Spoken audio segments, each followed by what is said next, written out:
የዛሬውን የአንድ ሰው ህይወት ባለ ታሪካችንን ያገኘንበት መንገድ ከስከዛሬው ለየት ይላል። እስከ ቅርብ ጊዜ ድረስ እኔ ታሪኬን ማውራት በጣም ይከብደኝ ነው። ኢትዮጵያ ለነጮች በደንብ የገለጡ አባት ናቸው። ሚስቴ ነሽ፣ ባልሽ ነኝ። የሚገርም ነው። ረሃብ መጥፎ ነው። በየትኛውም ስርዓት መፈጠር የሌለበት ታሪክ ነው። በኢትዮጵያ ሀገር መከላከያ ሚኒስቴር የምድር ጦር ጠቅላይ መምሪያ የኢትዮጵያን ባህል፣ ሃይማኖት፣ ታሪክና ቅርስ ጠንቅቀው ያውቃሉ ቢባል ማጋነን አይሆንም። ከባድ ህይወት ነው። እስከ መጨረሻው አብራችሁን ቆዩ። ኢትዮጵያን በኢትዮጵያዊነት መነጽር ታያታላችሁ። የዛሬ እንግዳችን አቶ ወሰን ዋቅጅራን በክብር እንቀበላቸው። እርስዎን ቃለ መጠይቅ ለማድረግ ያው የኔ እድሜም እውቀቴም አይመጥንም፣ ግን አክብረውን ስለመጡ ከልብ አመሰግናለሁ። እኔም አመሰግናለሁ። ላለፉት 23 ዓመታት ኢትዮጵያና ኢትዮጵያዊነት ላይ ነው ሲሰሩ የነበረው። መጀመሪያ ግን ወደ ልጅነት ልመልሶትና የት አካባቢ ተወለዱ?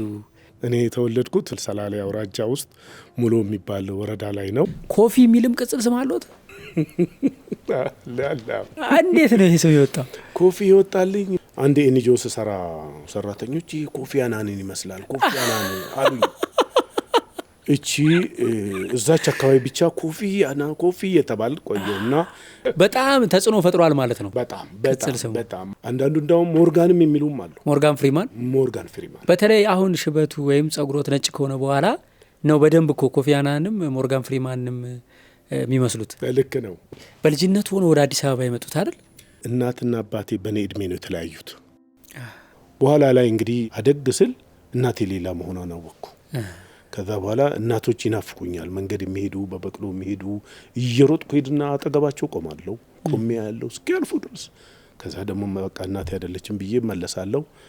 መጨረሻ ላይ ያው መጥፋቱን ወሰንኩ። ምክንያቱም እህቶች አሉኝ ከተማ ውስጥ ትንሽ የአንድ ሰዓት ተኩል የእግር መንገድ አለው። ያንን ገበያተኛ ተከትዬ ሄድኩኝ። በመጀመሪያው የሚያውቁኝ ሰዎች መንገድ ላይ ያስቆመውኝ የማን ልጅ አሉ? የዋቅጅራ ልጅ ነኝ። ታዲያ የት ነው የምትሄደው ብለው ይዘውኝ መለሱኝ። ቆይቼ አመት አልሆነኝም እንደገና ጠፋሁ። አሁን ተሳካልኝ። ገባው። ሙሉ ዋቅጅራ የምትባል እህት አለችኝ። እየጠየቅኩ እህቴ ጋር ሄድኩኝ። ትንሽ ናት ከተማዋ። ከዛ በኋላ የገበያ ቀን እናቴ ከአገሯ ፎየታ ይባላል ራቅ ይላል እኔ ከተወለድኩበት። የገበያ ቀን ትመጣለች እናቴ። አንድ ክፍል ውስጥ አስቀመጠችኝ እህቴ። ከዛ በር ተከፈተ። አንድ ትልቅ ሴት እያነከሰች ገባች።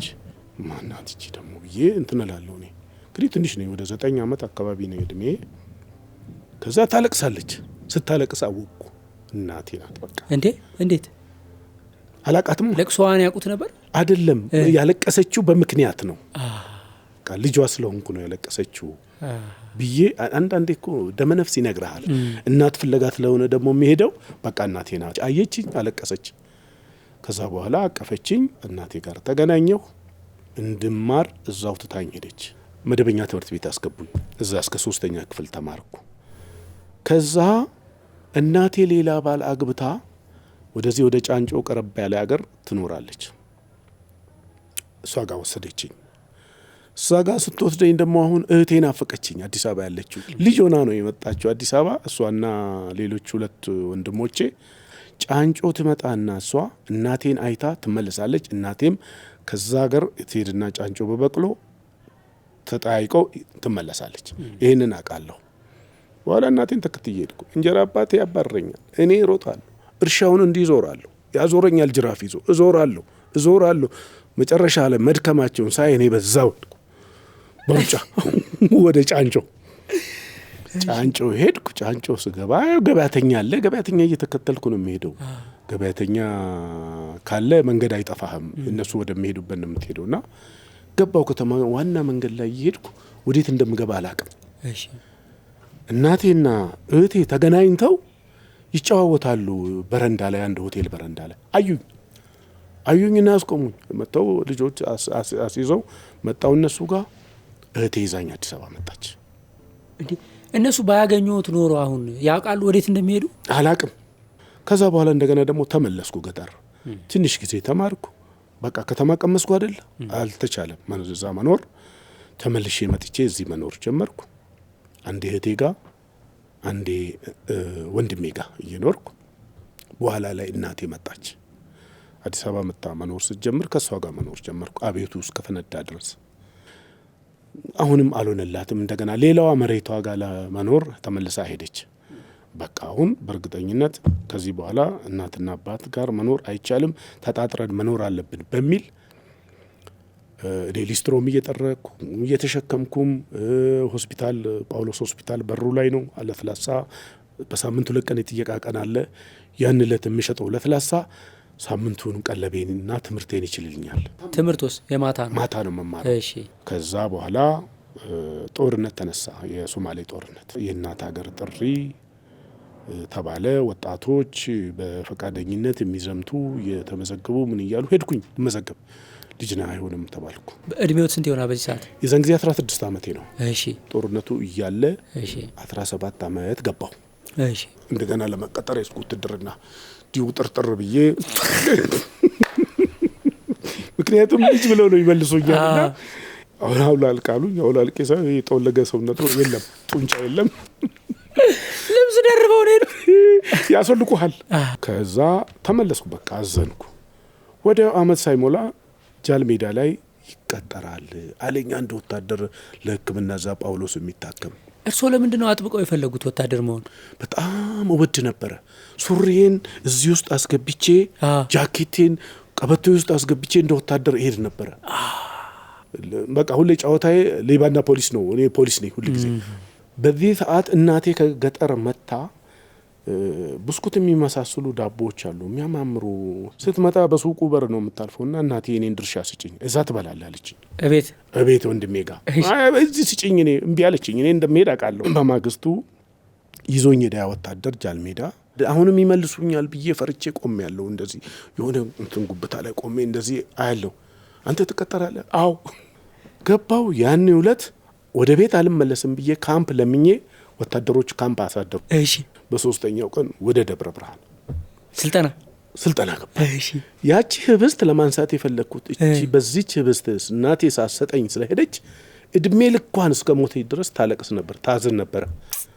እየለመነኝ ከልክዬው ትላለች። በዛው ቢሞትስ በዛው ቢቀርስ እኔ ምን እንደነበረ ሆነው እያለች ታዝን ነበርና ከዛ ውትድርና ገባው ደብረ ብርሃን ስልጠና። መቼም ወታደር ቤት በጣም ብዙ ታሪክ ነው ያለው። ከስልጠናው የማይረሱት ነገር አለ በአይምሮት የቀረ? በጣም የማረሳው እኔ ስልጠና ውስጥ ራሱ ትምህርቱ ስልጠናው መከራን መቻል መወጣት ነው። አፈርዙ ላይ ትንከባለላለህ፣ አፈር ትለብሳለህ፣ ካሞፍላጅ ለመመሳሰል ከመሬቱ ጋር ተመሳሰለ ጠላት እንዳያይ። ባርዛፍ ጫካ አካባቢ ከሆነ ባርዛፉን ቅጠሉን አምጥተህ ያስረ ሰውነት ሁሉ በባርዛፍ ታስመስላለህ። ከዛ ጋር ስንወጣ ሰዎች ገጠሬዎች ይሸሹናል። ምንድነው ይመጣያለ ይሸሹናል፣ አያውቁትምና እሱ አለ። ሁለተኛ ነገር ደግሞ ትልቅ እኔ ማረሳው ውትድርና ስልጠና ላይ የነብር አካሄድ የሚባላል። እሺ። ነብር በጣም አትኩሮ የሚያድነውን ነገር ለመያዝ ሲፈልግ በዚህ ነው የሚሄደው ተኝቶ፣ በዚህ ነው የሚሄደው፣ በዚህ አይሄድም።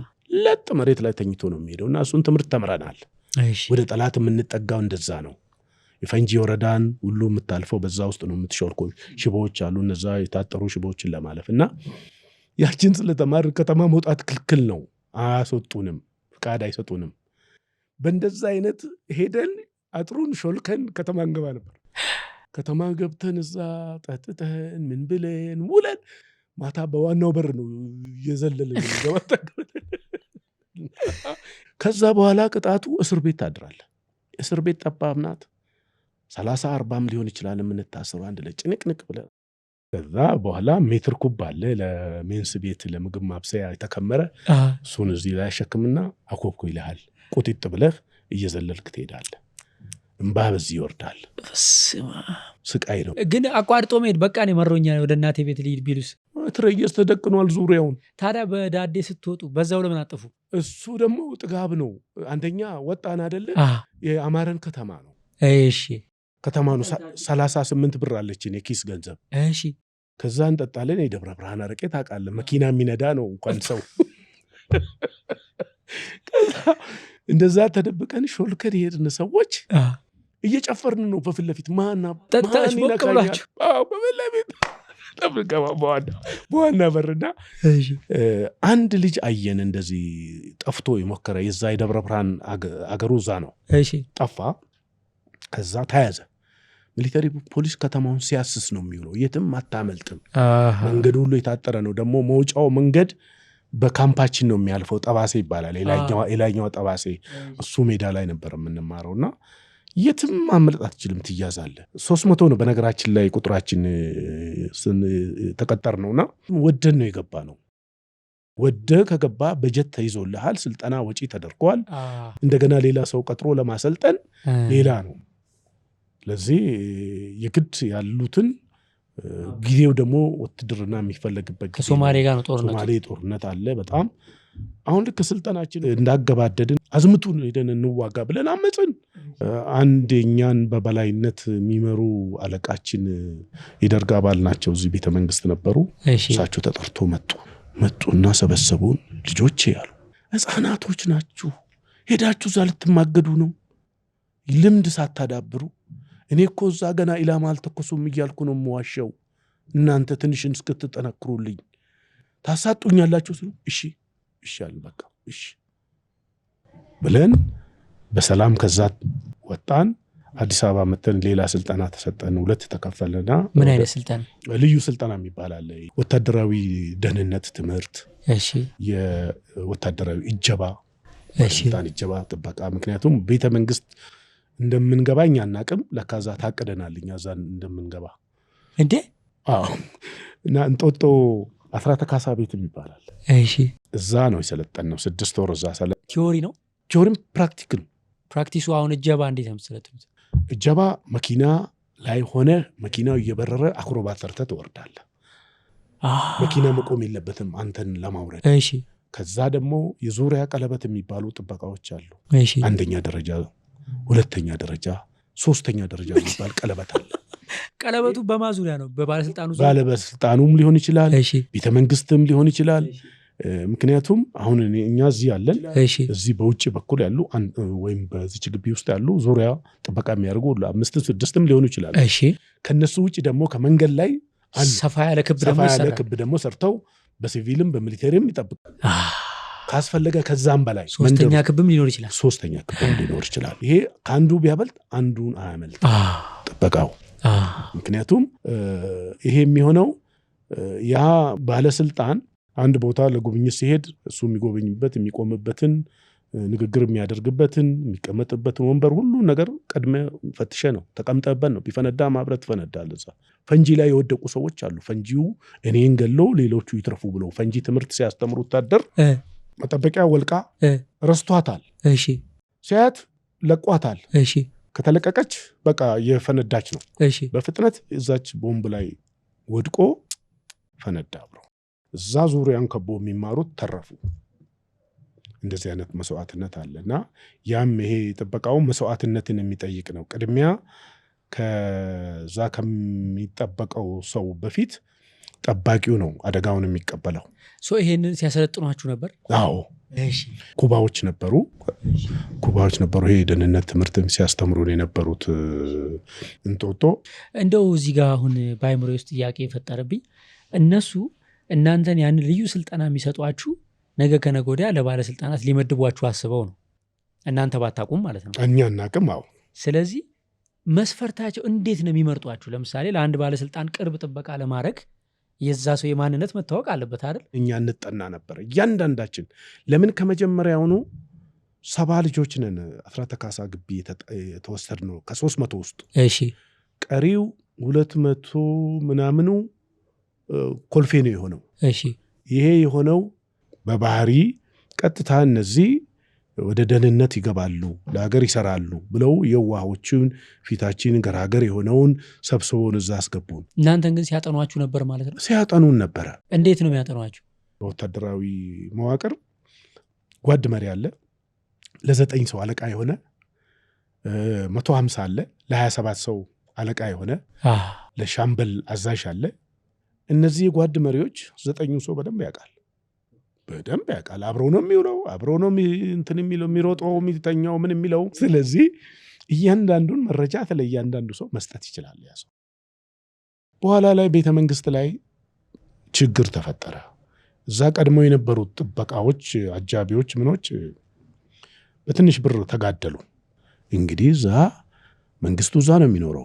ሌሎች ደርግ አባሎችም በዛን ወቅት እዛ ግቢ ውስጥ ነው የሚኖሩት ለሴኩሪቲ ተብሎ። እሺ ራሳቸውን በራሳቸው የገደሉ እኛንስ መቼ ያቆዩናል ያጠፉናል ይሉና በአስቸኳይ ፊሽካ ተነፍቶ እነሱ ወጡ። የኮልፌዎቹ መጡ። እኛም አንድ ላይ ተቀላቅለን ገባን ቤተ መንግስት። እሺ ከዛ ቤተ መንግስት ደግሞ ለ3 ዓመት ተኩል ያህል ነው የቆየ ነው እና ያን ያህል ስንቆይ አሁንም ጥናት አለ። እሺ አሁን ምንድነው እዛ ግቢ ውስጥ ያለው ስነ ስርዓት? ስትሄድ ሁለት ሆኖ ነው መሄድ የምትችለው። ጉዳይ ባይኖርም ጓደኛን አካይደኝ ትላለህ። ለሁለት ነው መሄድ የምትችለው። እግር አስገብተህ ትሄዳለህ። በብዛት ደርግ አባሎች አሉ። ሲኒየር የሆነ ከሁለታችን አንዱ ሰላምታ ይሰጣል። ሰላምታ ሰጥተን እናልፋለን 7 እርምጃ። ይሄንን ላለመስጠት መለየው እዚህ ላይ አድርገው በሩጫ የሚሄዱ አሉ። ሰላምታ ላለመስጠት ስርዓቱን የማይደግፉ ማለት ነው። ስርዓቱን የማይደግፉ እና እኛ ትንቀጠር በኢትዮጵያ ሀገር መከላከያ ሚኒስቴር የምድር ጦር ጠቅላይ መምሪያ ይላል እንጂ የደርግ ወይም ደግሞ የመንግስቱ አይልም። ብዙ ሰዎች ተሳስተው የደርግ ሰራዊት ይላሉ። እኔ የደርግ አይደለሁም። እሺ ሀገር ጠርታኝ ነው። እናት ሀገር ጥሪ ሲባል እዘምታለሁ ሄዳለሁ ብዬ ነው እንጂ መንግስቱን ወድጄው አይደለም። መንግስቱን አላውቀውም። ልጅ ነኝ። 3 ዓመት ከምናምን እዛ ግቢ እርሶ ሲያገለግሉ ምንም ኮሽ ያለ ነገር የለም? ምንም አንድም ነገር የሆነ ነገር የለም በፍጹም። አንድ ጊዜ ያስታውሳለሁ መንግስቱ ከጥበቃ እንትኑ ሰርክል ውስጥ አምልጦ ወጥቶ ባትር ላይ ያያል። በዚህ በፊት በር በኩል አንዱ የቀድሞ ቀደም ያሉ ትልልቅ አባቶች ወታደሮች አሉ። እኛ እኔ ልጆች ነን። ትልልቅ አሉ ክብር ዘበኛ ነበር ልምድ ያላቸው። አዎ የጥበቃ ቦታቸውን ትተው ምድባቸው መንግስቱን መጠበቅ አይደለም። ተከትለውት እዛ ሄዶ መንገድ ላይ የሚሄደውን የሚወጣውን የሚወርደውን አይቶ፣ ምክንያቱም እስከ ሌሊቱ 8 ሰዓት 9 ሰዓት ይሰራል መንግስቱ። በዛ እንግዲህ ሳቀው ጊዜ የለውም። አንዳንዴ ባለችው ጊዜ እቺ ሜዳ ቴኒስ ይጫወታል። 9 ጊዜ መግደል ሙከራ ተደርጎበታል። እኛ ቤተ መንግስት ከመግባታችን በፊት የት? እዚሁ አዲስ አበባ ውስጥ። አንዴም ጨረፍታ ተመቶ ለህዝቡ ደህና ነኝ ብሎ ራሱን በቴሌቪዥን አሳይቶ ነው እንትን ያለውና ብቻውን አይወጣም። ከወጣም ከፍተኛ አጀብ ነው። ያኔ ላንድሮቨሮች ነበሩ፣ ኃይለኛ ላንድሮቨሮች፣ ኃይለኛ ጠባቂዎች እየበረርን እንግዲህ በረዶም እየወረደብን ከተመደብንበት ንቅንቅ የለም። ተነቃነቅ ማለት ከዛች ሬዲየስ ውጪ ከሆንክ ጠላት ገባ ማለት ነው። ካንተ ቀጥሎ ያለው ጥበቃና ያንተ ስፋት ተጠብቆ መሆን አለበት። የምትሄደው ስንት ሰዓት ነው የሚሰራው አንድ ሰው? 2 ሰዓት በቀን አይደለም ሺፍቱ። እንደገና ዞሮ ይደርሳል። 8 ሰዓት ትሰራለህ። 8 ሰዓት ይሰራሉ። 8 ሰዓት ትሰራለህ እና 8 ሰዓት ስትሰራ እዛ የተመደብክበት ቦታ አጋጣሚ ሆነው ዝናብ ይኖራል፣ ዶፍ ይኖራል። እኔ ገጠመኝ ነው። ከተማ ወጥቼ ገንዘቤን አጣጥፍቼ ወጣሁ። ፍቃድ ተሰጥቶኝ የተሻለ ደሞዝ ነው የሚከፈለን 90 ብር ብዙ ነው። ከዛ እንወጣና ያቺ ብር ካላለቀች ቤዛ ላይ ታረግና ተሰብስበህ ትበላለህ፣ ትጠጣለህ፣ እንትላለህ። ምግብ ግቢ ሞልቷል፣ ግን ያው የውጭ ደግሞ ያምርሃል። ከዛ የገባሁት ሌሊት ነው። ሰውነቴ ደክመዋል በመጠጥ ልጅ ነኝ እንግዲህ ወጣት ነኝ። ያቺ እድል አንዴ ነው የምትገኘው። ከዛ በኋላ ወር ነው የምጠብቀው። እየመጣሁ ከዛ ገባሁ ስርዓት ምድቤ ላይ በአጋጣሚ የመንግስቱ መኖሪያ ጋር ነኝ። መኖሪያው ጋር ይመደባሉ? አዎ መኖሪያው ጋር ነኝ። ዝናብ ኃይለኛ ዶፍ ዝናብ ዘነበ ያንለት። በረዶ ታውቃለህ፣ የሚገርም ነው። ሰውነቴ ይንቀጠቀጣል። መሳሪያ ይዤ እምባዬ አብሮ ይወርዳል። እንዲህ ሆኜ ሰርቼ ነው ገንዘቤን እንደዛ በተንኩት የረጨሁት። ለህይወቴ ትልቅ ምዕራፍ የከፈተልኝ ከዛ በኋላ ነው። መጠጣት የለብኝም፣ ገንዘቤ ማባከን የለብኝም፣ ገንዘቤ መያዝ አለብኝ። ለምን ራሴን 2 ጊዜ ገላለሁ ብዬ እርግፍ አድርጌ ያን ሰፈር ቀይ መብራት ነው የሚባለው ወይም ግንብ ሰፈር ይባላል። ይሄ ምንድን ነው ባሻውል ችሎት አካባቢ ማለት ነው። መጠጥ ቤቶች ብዙ አሉና አቆምኩ። በቃ አቆምኩ። ጭራሽ ምንድን ነው መባል ቀርቃሪ ይባላል፣ አባና ይባላል የኛ ጊዜ። ያቺ ትምህርት ሆነችኝ ለህይወቴ። ከዚህ በኋላ ገንዘብ ግን ያቺ ዝናብ ጃንጥላ አይፈቀድ? ጃንጥላ ምኑን ወታደር ሆንክ ታዲያ? ወጥቶ እኮ አላደርክም። ወጥቶ አደር ነው እኮ ለካ ስሙ ወጥቶ አደር ነው። ወጥቶ አደር። ወታደራዊ አቋምህን የሚቀይር ነገር መኖር የለበትም። መስዋዕትነት ነው። ትክክል እኮ ቃል ኪዳን ነው እኮ ይሄ። የሰውየው የሱ ምቾት፣ የሱ ስጋ፣ የሱ ጤንነት ምናምን አይደለም ማለት ነው ማተር የሚያደርገው አይደለም። ለህዝብ ለሰዎች ራሱ መስዋዕት ነው ማለት ነው። ለነገሩ ውትድርና በየትኛውም ዓለም ለሌሎች መኖር ማለት ነው። ለሌሎች መሞት ካለበት ሞትና ታድናቸዋለህ፣ ትጠብቃቸዋለህ። ይቺን እንግዲህ ከኋላችንም አሁንም ጥናቱ አለ። 3 ዓመት ያህል ምናምን ስንቆይ በደንብ አበጥረውናል። እሺ። ከዛ አንድ ቀን 12 ሰዓት ነው ፊሽካ ተነፋ። ስፔሻል ፎርስ ልዩ ጦር ትፈለጋላችሁ። ከያለንበት ተለቀምን። ሰው ተተካልንና መጣን። 3 ኤንትሬ ተዘጋጅቷል። 3ቱም እከሌ እየተባለ ይወጣል መኪና ላይ እከሌ እዛኛው እከሌ። ልክ ከግቢው ስንወጣ አንዱ መኪና ቀጥታ ወደ 4 ኪሎ ወደ 6 ኪሎ ሄደ። እኔ ያለሁበት አንዱ መኪና ታጠፈ ወደ ታች። እሺ። ወደፊት በር 4 ኪሎን ልክ ስናልፍ ደግሞ አንዱ ወደ ቀኝ ታጠፈ ወደ መገናኛ አቅጣጫ። እሺ። እኛን ወስደው ምርት ዘመቻ አስገቡን። ምንድነው ምርት ዘመቻ? አረንጓዴ ምርት ዘመቻ የሚባል ነበረ በዛን ጊዜ። እዛ ጥበቃው ከባድ ነው። እዛ ቀላል ነው። ምክንያቱም የሚያስፈራህ ነገር የለም። ትኩረትም እዛ አድርጎ እንትን የሚል የለም። 2-3 ትልልቅ ባለስልጣኖች አሉ። እነ ኃይሉ ይመኑ፣ እነ አዲስ ተድላ የሚባሉ የማዕከላዊ ኮሚቴ አባሎች ናቸው እና ሌሎች አንዳንዴ ይመጣሉ። ያው አንድ ቀን ስራ ነው፣ አንድ ቀን ረፍት ነው። በረፍቱ ቀን ይማራል፣ በስራው ቀን ደግሞ ከጻፉት እየገለበጠ ምን እያል ነው የተማርነው። እዛ ሆነን ነው በደንብ እንደውም በነጻነት የተማርነው። አሁን ምግብ እንደ ልብ ነው፣ ስራዎት ውትድርና ነው። ስፖርት ላይ እንዴት ነበሩ? በጣም ስፖርት እሰራለሁ እኔ በጣም ሲበዛ። ሌሊት ቤተ መንግስት ሆኜ ስፖርት አይከለከልም። እንወጣለን ሌሊት 10 ሰዓት 9 ሰዓት እንወጣለን። 9 ሰዓት ወጥቼ ስሮጥ በካዛንቺስ በኩል ስወርድ አፍሪካ ዳቦ ቤት የሚባል አለ። ሰልፍ ነው፣ ዳቦ ሰልፍ። ሰው ሌሊት 9 ሰዓት ሰልፍ ነው። በዛ በካዛንቺስ አርጌ በኡራይል አርጌ በ22 በመገናኛ ኮተቤ ብረታ ብረት ጋር ዞሬ መለስና በእንግሊዝ ኤምባሲ አርጌ ኬላ ፈረንሳይ ዞሬ መለስና ጃልሜዳ ውስጥ 2 ነን ጓደኛ ጋር ጅብ እንዳይቦጭቀን እኔ ወደ እሱ ዞሬ እሱ ወደ እኔ ዞሮ ስፖርት ሰራለን። እዛ ስፖርታችን ከጨረስ በኋላ ግቢ እንገባለን። 1 ሰዓት ግቢ እንደርሳለን። ወደ ሻወር ወስደን ቁርሳችንን በልተን ልብሳችን ለብሰን ስራ ላይ እንገኛለን። ይሄ ለሌላ ሰው ነገር አይደለም፣ ለእኔም አሁን ማመን ይከብደኛል። በሩጫዬን ስሄድ ግን ማለት በጣም ሰፊ ኤሪያ ነው የሚሮጡትና ጉዳት ምናምን አጋጥሞት አያውቅም? ጉዳት መጨረሻ ላይ ነው። መጨረሻ ላይ አንድ ህመም ታመምኩ። የታመምኩትም እሱ ብዬ ነው የምገምተው። ከሙቀት ወደ ብርድ ሰውነቴ እንትን ብሎ ታመምኩ። ሆስፒታል ገባሁ። 15 ቀን ያህል ሰውነቴ ይበላኛል፣ ያስጮኸኛል። ቁርጥማት የሚባለው አይነት ማለት ነው። በጣም ባይለኛ። ልክ ከ15 ቀን በኋላ በሙሉ ተወኝና ጭንቅላቴን ማመም ጀመረ። ምን አድርገውበት ነው አላውቅም። መድኃኒት ይወስዱ ነበር 15ቱን ቀን? አዎ መድኃኒት እየሰጡኝ ነው። እዛ በእርግጥ ሕክምና እየተደረገልኝ ነው። እኔ በናይ ግምት የመሰለኝ ብርድ ሰውነቴ ውስጥ ነበረ ተሰብስቦ አይምሮ ውስጥ ጭንቅላቴ ውስጥ የገባ ብዬ ነው የምገምተው። ሌላውን ስድን እዚህ ገባ፣ እዚህ አሁን ጭንቅላት ተከፍቶ በረዶ የሚያስቀምጥ እንደዛ አይነት ስሜት ነው የሚሰማኝ። እጮሃለሁ። አሁን በቃ ደንበኛ የአይምሮ በሽተኛ ሆንኩ። ለ3 ዓመት ሆስፒታል ስገባ ስወጣ ትድን ነው የቆየሁት። በአጋጣሚ ማዕከላዊ ሆስፒታል እዛ ሰፈር ጃልሜዳ ሰፈር ዘመድ አለችኝ። እየመጣች ትጠይቀኛለች። ይቺም ልጅ አብራ ነበረች። ድሪያ ለብሳለች። ሀረር ነው አገሯ። መልኳች ትንሽ ፊት ብቻ ነው የምታምር ፊት ነው። በዛ ስቃይ ውስጥ በዛ ህመም ውስጥ አየኋት።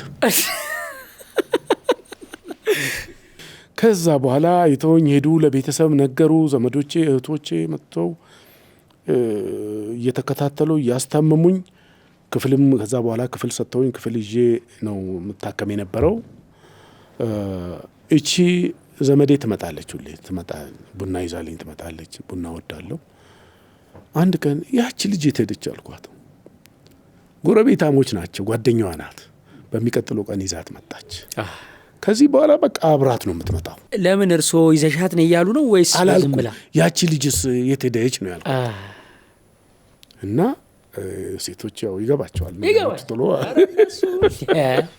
ሳይሉ ይገባቸዋል በጣም። እና ይዛው ትመጣ ጀመር በየቀኑ። እንዳውም አንዳንዴ እሷን ብቻ ትልካለች። ንግግር የለም። እኔ ያው ህመም አለ፣ ህመሙንም ትንላለው። እሷም አትናገርም፣ የማትናገር ሰው ናት። እኔም አይናፋር ነኝ። በጣም አይናፋር ነበርኩ ድሮ በዛን ዘመን እድሜ። ሴቶች ትኩር ብሎ ካዩኝ እንደውም ላቤ ነው የሚመጣው።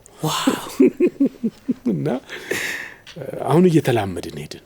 ድኜ ወጣው። ድኜ ከወጣሁም እንሳ ዘመዶቼ ጋር ሲሄድ አገኛታለሁ። ድጋሚ አሁንም ስተኛ እንደዚሁ እያለ ብቻ እንትናችን ቅርርባችን እየጠነከረ መጣ። ከዛ በኋላ ለምን እቺ ልጅ አላስተምራትም አልኩኝ። ምን ሙያ ትማር፣ አካዳሚኩ እንዳለ ሆኖ ሙያ ነገር ደግሞ የዛ እንግዲህ እንትን ያበላ ነበር። ታይፒስት መሆን፣ ጸሐፊ መሆን ትልቅ ነገር ነው። ትክክል። በጣም ሴክሬታሪያል ሳይንስ ይባላል። አዎ እኔም ተማርኩ። አንድ ትምህርት ቤት አዎ አብረው ታይፕ ተምረው እሷን ነው የሚያጠኑት።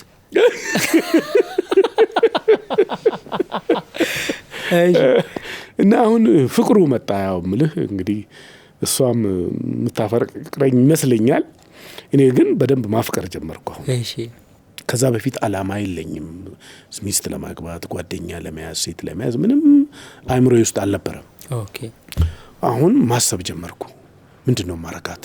አሁን ተጠጋግተናል። ምንድነው መሆን ያለብን እያልን አመታቶች ሄዱ። 2 አመት አለፈ። ከዚህ በኋላ መነጋገር አለብን። ምንድነው ላግባት? እዛ ሆስፒታል ተኝቼ አንድ ደርጋ አባል ጋር አብረን ነው አንድ ክፍል ውስጥ ተኝተን የነበረው። በጣም ይወደኛልና ብዙ መጥተው የሚጠይቁኝ ሰዎች አሉ፣ ሴቶችም አሉ፣ ወታደሮች እዛ ምርት ዘመቻም ነበርና ያያቸዋል። ከቤተሰብ አካባቢ የሚመጡ አሉ፣ ያያቸዋል። አንተ ልጅ ይለኛል። እቺ ልጅ ለትዳር የምትሆናት ምን አለ በለኝ፣ ለዘላለም ስሜን ታነሳለህ፣ እቺ ልጅ አግባለኝ። ጭራሽ እሱ ለኮሰው። በስመ አብ። እቺ የምትመጣው እቺን ተዋት። ኧረ እኔ ምንም አይደሉም። በቃ እቺ ናት። ጭራሽ በቃ እንዳስብበት አደረገኝ። አሁን ወደ 3ኛ ዓመት ላይ ስንደርስ እንግዲህ ለትዳር ነው ማሰብ ይሻልኳት። የሆነ ቦታ ቀጥሬ መናፈሻ ላይ ያው ካፌ አትገባም። ያኔ ካፌ የነበረው ገብረተንሳይና ጆሊ ባር ነው። አትገባም። ሻይ ለምን እሺ አትልም። ለቤት ልጅ ነች፣ የቤት ልጅ። እሺ። እና ወሬያችን በመንገድ ነው። ከታይፕ ወደ ቤቷ ሸኝቻት ተመልሼ እኔ ካምፕ ገባለሁ። ምትዘመቻ ላገባሽ አስባለሁ። ምን ይመስልሻል? እሺ አለች ነው። አዎ በቃ ከዚህ በኋላ ማሰብ ጀመርኩ። ሳንቲም መያዝ ጀመርኩ። እንዴት ነው አግብቻት የምኖረው? ከዛ እናቴ ቦሌ እዛ ገዝታ መኖር ጀመረች ቤት። አዎ እሺ። ከዛ እህቶቼን ወንድሞቼን ትጨቀጭቃለች። እሱ እዛ ካምፕ ከሚኖር ለምን አብሮኛ አይሆንም? እኔ ደግሞ እንደገና ተመልሼ እናት ጋር እንዴት እኖራለሁ? አይሆንም ስል በግድ በቃ ተጫኑኝ። እሺ ብዬ ገባሁ። እናቴ ጋር መኖር ጀመርኩ። ከዛ እናቴ ጋር እያለሁ ቦሌ ነው ልብ አድርግ። እሷ ያለችው ቀበና 05 የሚባል አለ። ከዛ በእግር ቀበና እንሄዳለን ልሸኛት ከቦሌ። እሺ። ትራንስፖርት የለም ወይስ ወሬው ደስ ይላል? ወሬው ምን ሻይ ቤት ካልገባችልኝ ምን ላድርግ? ከዛ እሷን እዛ ሰፈር አድርሼ እኔ በ9 ቁጥር ተመልሼ እገባለሁ። እና በኋላ ባሎች ይመጣሉ። ያው የድሮ ጊዜ ይመጡና በጎረቤት በመና የሚጠቁሙና እቺ ልጅ አግባ ይባላል። እንደዛ እየመጡ ያዩዋታል። ትነግረኛለች እያንዳንዱ ነገር። ምንድነው አስተማሪ፣ ምንድነው ሐኪም፣ ምንድነው እንደዚህ እና አንቺ ታገቢያለሽ? ኧረ እኔ ሀገር ጥዬን የምሄደው ጅጅጋ እመለሳለሁ። ቆርጣ ተነሳ ልትሄድ። የጅጅጋ ልጅ ነች? አዎ። እሺ። ለምኜ አስለምኜ በሰው በአማላጅ እንድትቀር አደረግኩ። ከዛ ሁሌ እንደምንገናኘው የሆነ ቦታ ተቃጠረን። እዛ ቀጠሮ ቦታዬ ላይ ደግሞ ሌላ ወዳጅ ያለ ዘመዴ መኪና አለችው ቮልክስዋገን እቺ ቫሪያንት የምትባል እሺ እሱን ልክ በዚህ ሰዓት እዚህ ቦታ ድረስልኝ ይዣት ልገባ ነው አልኩት። ወሬት እናቴ ጋር እሺ አንድ ክፍል ተሰጥቶኛል። እሺ ለጊዜው ይበቃናል። በቃ ሌላ ሰው ከሚወስድብኝ እኔ ከዚህ በኋላ ሌላ ሴት እንዴት ነው ማግባት የሚችለው? እቺ እጄ ላይ ገብታለች፣ ፍቃደኛ ነች። ስለዚህ ያለ ፍላጎቷ ደግሞ እዛም መግባቱን አትፈልግም። እርሶ ሽማግሌ በስነ ስርዓት ለእናቷ ለምን አላቁ? ልክ ያለው ልክ ቀጠሮ ነው እምቢ ሊሉ ይችላሉ አልኩና በመሃል ይህንን ወዳጄን ቀጠርኩ። እሺ መጣሱ አስቆምኩት። በኋላ እንዴ ምን ታረጋላችሁ ምናምን አለ። እማማ ጋር ልንሄድ እናቴ ጋር። ታዲያ እኔም እዛ እኮ ነው የምሄደው ልውሰዳችሁ። እሺ ኬኩን ለካ ኋላ ጭነዋል እሱ ተወጣውን ይዞን ሄደ። ገባን እናታችን ጋር። ትልቅ እህቴ መጣች፣ ያሳደገችኝ እናት ናት። ከዛ እሷ መጣች፣ ተጨነቀች። እንዴት ነው የሚነገረው? እንዴት ነው የሚሆነው? ምናምን አለች። መከራ ለማን ነው የሚነገረው? ለሷ። እሺ አሁን እቅድሎን ኖርማል ድሮ እንደምትመጣው ነው መታ እየተጫወተች አለች። ያው ማታ ላይ ይሸኘኛል ብላ ተጠብቃለች። በኋላ እየመሸት አረ ልሂድ ትላለች። እየመሸት አረ ልሂድ ስትል ከዚህ በኋላ አትሄጂም፣ ተጠልፈሻል፣ ሚስቴ ነሽ ባልሽ ነው እሪ ያለች። አለቀሰች። ለእሷ ተጠልፈሻል ብለው ነገሯት። አዎ እኔ ነኝ ነገርኩኝ። ልክ ተጠልፈሻል እሪ ስትል እህቴ ሮጣ መጣች። ይሄም ወዳጄ መጣ፣ አባበሏት። ያው ዝም አለች። ከዛ በጉ መጣ፣ ውጡ ተባል፣ ወጣን። እንደገና በጉ ታርዶ ተራምደን ገባን። በቃ እንደ ደንበኛ እንደ መልስ ነገር ማለት ነው። እዛችሁ ሞቅ ተደረገ። በዛ መልክ ቀረ። ከዛ ዛቻ መጣ ከአጎቷ ሻምበል ነው።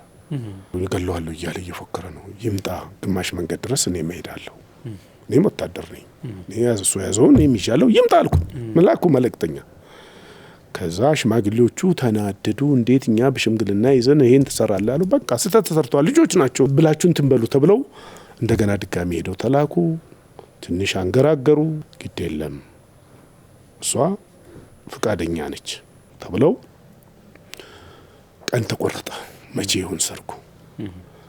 በዚህ አይነት ሁኔታ ባለቤቴን አገባው በሰርግ። ከዛ በኋላ እህቴ ደገሰች፣ ተስማሙ፣ ተሰረገ።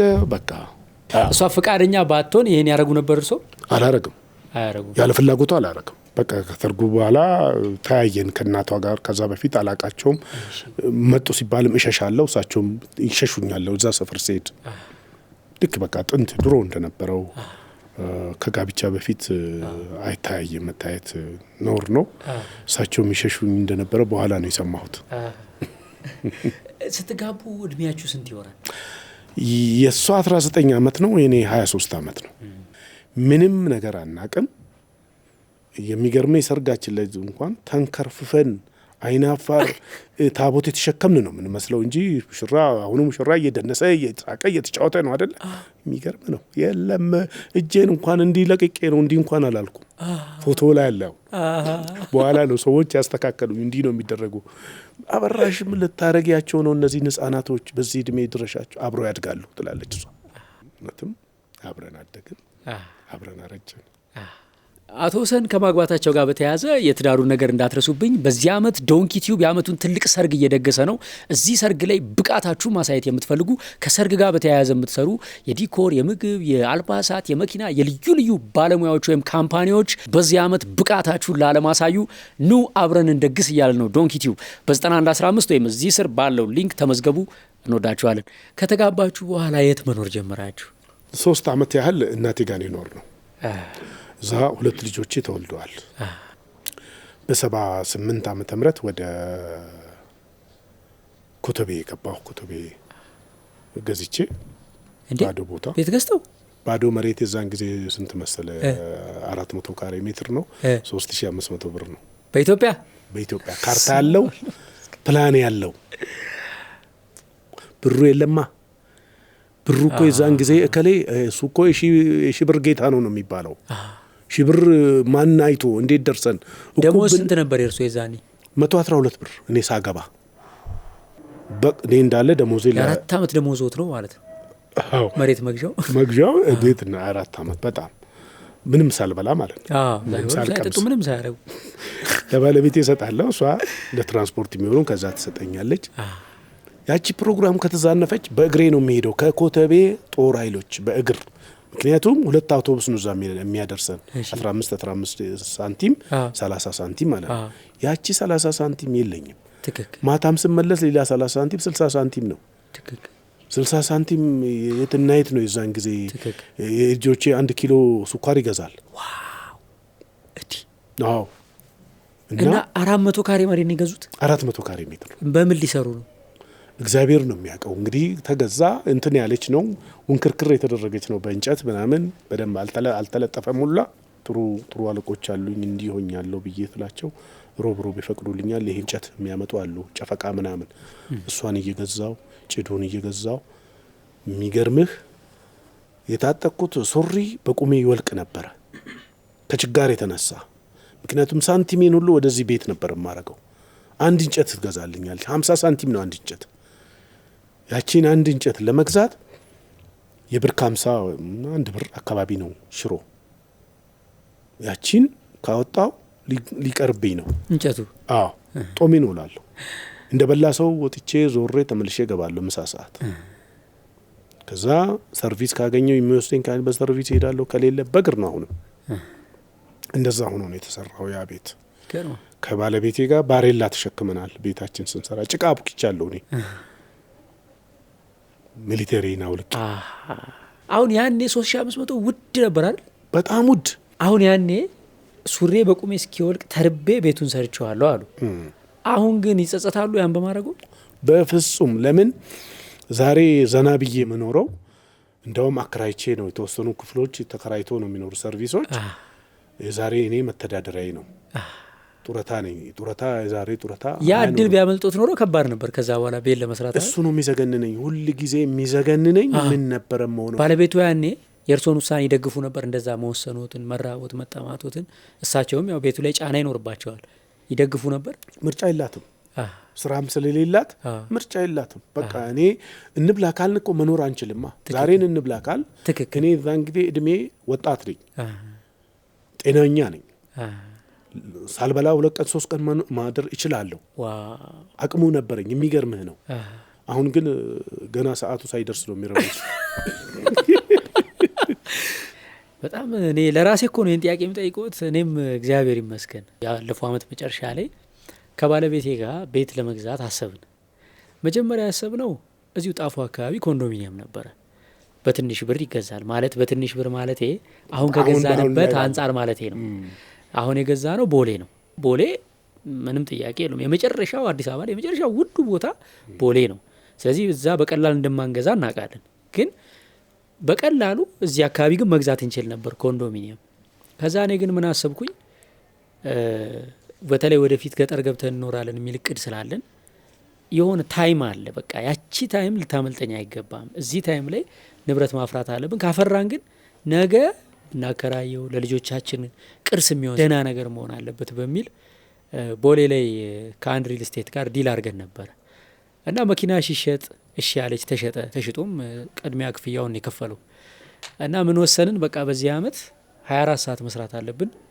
እኔም በቂ ጊዜ ላልሰጥሽ እችላለሁ፣ ግን ለ1 ዓመት ነች። ዋጋ ከፍዬ ቀንም ሌሊትም መስራት አለብኝ በሚል ተስማማን እና አግሬሲቭሊ ነው አሁን እየሰራን ያለ ነው። እርስዎ እንዳሉት ምግብ ሳልበላ የሚያልፉ ሰዓቶች አሉ። ኢቭን መኝታ ከባለቤቴና ከልጄ ጋር ማልተኛባቸው ቀኖች አሉ። ለምን ሌሊት ይትባረክ ሲነሳ ሲቀሰቅሰኝ ምናምን እንቅልፌ ሌሊት ትንሽ ስለሆነች እሷም ከተበላሸች ቀን ስመጣ አይኔ ይቀላል፣ እንቅልፍ ይወስደኛል። እዚህ ኢንተርቪው እያደረኩ ሰው እንቅልፍ ያዳፋኛል የሚገርሙትና ግን በየሳምንቱ እናወራለን። በቃ ለትንሽ ጊዜ ነው፣ እቺን ዓመት ነው። ምክንያቱም ቅርስ የሚያዘው እንደዚህ ነው። በኋላ ካለፈ በኋላ ይቆጨናል እያልን እናወራለን። እና አሁን እርሶ ሲነግሩኝ በቃ ትክክል ነው ውሳኔያችን እያልኩ ነው ሳዳምጦት የነበረው። አሁን ለእኛ ውድ መስሎናል ብሩ። ከ20 ዓመት በኋላ ግን ልክ ቅድም 3500 ሲሉኝ እንደሳኩት ነው ለሰው ስነግረው የሚስቀው። አቤት በዚህ ነው የገዛችሁት፣ በዚህ ብር ቦሌ ላይ ቤት ነበረ ይላል። እና እኔም ለእኔ ትልቅ ትምህርት ነው አሁን የነገሩኝ ነገር። ከዛ አስክሬን የሆነ ቤት ነው፣ ጭቃ የለውም፣ እንጨቱም ራሱ በደንብ ጠቅጥቅ አድርጎ አልተሰገሰ፣ ሳጋ አልገባለትም፣ ክፍት ነው። ጣሪያው በደንብ የተከደነ አይደለም። ቶሎ ብሎ ለመሸጥ ብለው ባዶ በሬት አይሸጥም ድሮም ደምሮ። እኔ የምፈልገው ሙሉጌታ ቡሊ መኮንንነት ለመሄድ ነበረ። መኮንንነት ከለከሉኝ አለቆቼ። በጣም ጎበዝ ጸሐፊ ነኝ ለምድር ጦር ጠቅላይ መምሪያ። ግራፍ እሰራለሁ፣ ቻርት እሰራለሁ። የእጅ ጽሁፌ ጥሩ ነው። ከጦር ሜዳ በእጅ ጽሁፌ ቀርቻለሁ፣ አስቀርተውኛል። ስለዚህ ሰው እስክንተካ ድረስ ሰው እስክናዘጋጅ ይለፍ ይሄን አመት አሉኝ። እሺ ብዬ ቀረው። ከዛ በኋላ እሺ ሙሉጌታ ቡሊ ትሄዳለህ አለ፣ ቴክኒክ ሙያ። እሺ አልኩ። እሱም ሳይሆን ቀረ። አሁንም ከለከሉኝ። ሶስተኛ ሹፍርና ኮርስ መጣ። አሁንም ሊከለክሉኝ ሲሉ አንድ ዋናው አዛዥ ጀነራል እነዚህ ልጆች ምን ልታረጓቸው ነው? ከሁሉም እድል አስቀርታችሁ መሄድ አለባቸው። እስከ መቼ ነው እናንተ ሰው ማትተኩት ብለው ተቆጡ። ሹፍርና ኮርስ ሄድኩ። ከመሄዴ በፊት ባለቤቴ ጋር ተለያይተን አናቅም። በጣም አለቀሰች። ሌላ ሀገር ነው እንዴ? ናዝሬት ነው። እሺ። እኔ ደግሞ ግድ የለሽም አሁን የምንበላው እንጀራ ይሻሻላል፣ ግማሽ እንጀራ የምንበላው ሙሉ እንጀራ እንበላለን። ሹፍርና ጥሩ ሙያ ነው፣ ወድቆ አይወድቅም። በስንት መከራ ባብያት ይሻለችኝ ሄድኩ። ከዛ ነው እንግዲህ እዛ እንቆያለና አመትም ሊሆን ይችላል፣ ግን 10 ወር ነው የቆየነው። ሹፍርና 10 ወር ባንዴ ነው። ስልጠና ነው፣ ስራ ነው። ማታ ማታ የኤሌክትሪክ የጥገና ትምህርት ይማራል። ቀን መንዳት ይማራል። ቢዚ ነው፣ ጊዜ የለም። እና ባንዴ ነው 3ኛ መንጃ ፈቃድ የሚሰጥህ። ራሻዎች አሉ፣ መኪኖቹ የራሻ ናቸው። ኦራል፣ ዋዝ፣ ጋዝ፣ ማዝ የሚባሉ አሉ። ክራዝ ሾፌር መካኒክ ነው ስልጠናው። ከዲፕሎም ያልተናነሰ ነው ሰርቲፊኬቱ የሚሰጠውና 10 ወር ነው የፈጀን። ግን በየወሩ ቤተሰብ ያለን ሰዎች ፍቃድ ይሰጠናል። በየወሩ መተን ደሞዝ ሰተን እንሄዳለን። ፊቼ አውራ ጎዳና እንዳድ የሚባል አለ። ጓጽዮን ወርደ ያን ቁልቁለቱን ዳገቱን ትነዳለ። እስክሪፕቶ ተደግፎ ነው የሚቀመጥልህ። መኪናው ስትነሳ ወደ ኋላ ከሄደች እስክሪፕቶ ከወደቀች ትወርዳለ፣ በእግር ትሄዳለ። እዛ ጠብቀን ትባላለ። እዛ መጨረሻው ነጥብ ጋር በእግር ትሄዳለ። እስክሪፕቷ ምን ላይ ነው የምትቀመጠው? ከኋላ ጎማ፣ መኪናው ጎማ አለ አይደል? ቆሟል፣ ያስደግፋታል ከውጪ። እሺ። ወደ ኋላ ከሄደች ያቺ እስክሪፕቶ በቀላሉ ትወድቃለች እኮ። ወደ ኋላ ከሄድክ ወደ ኋላ ነው የምትወድቀው። ስለዚህ ወደ ኋላ ሳይንሸራተት ባላንስ ነው። በጣም ከባድ ነበር። ቁንጥጫ አለ።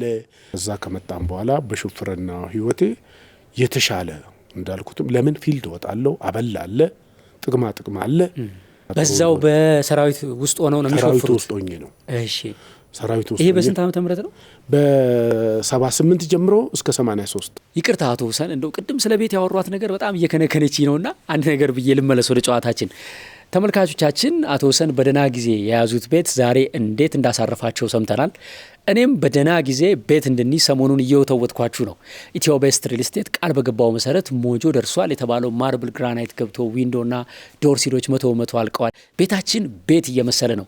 በቅርቡ ደግሞ መስኮትና በር ለመግጠም እንዲሁም ደግሞ የቶይሌትና የኪችን ሴራሚክ ለማንጠፍ ዝግጅታችንን አጠናቀናል። የኤሌክትሪክ የኢንተርኮምና የካሜራ ኬብል መስመር ዝርጋታዎች ቅድመ ዝግጅት ተጠናቋል። ስራው በፍጥነት እየተቀላጠፈ ነው። በቅርቡ የኔና ሜላት ቤት ተጠናቆ አሳያችኋለሁ። አዲሱን ዜና መቼም ሰምታችኋል። ለ10 እድለኞች ብቻ የባንክ ብድሩ ተመቻችቷል። በ0975 44 44 41 ወይም 44 44 42 ባንክ ቢኖረው ስትሉኝ የነበራችሁ ሰዎች እነሆ እንኳን ደስ ያላችሁ። በ5 ዓመት በ10 ዓመት ዘና ብላችሁ የኢትዮ ቤስት ሪል ስቴትን ቤት ለመግዛት አሁኑኑ ደውሉ። እድሉ እንዳያመልጣችሁ። እንግዲህ በ80 ስንት ነው ለውጡ የመጣው? ለውጡ የመጣው በ83 ዓመተ ምህረት ነው። ከዛ እርሶ ወደ ቤቶ ተመለሱ? ወደ ቤት የተመለስኩ። እሺ። 1 ዓመት ልነግር ማልችል በጣም ከባድ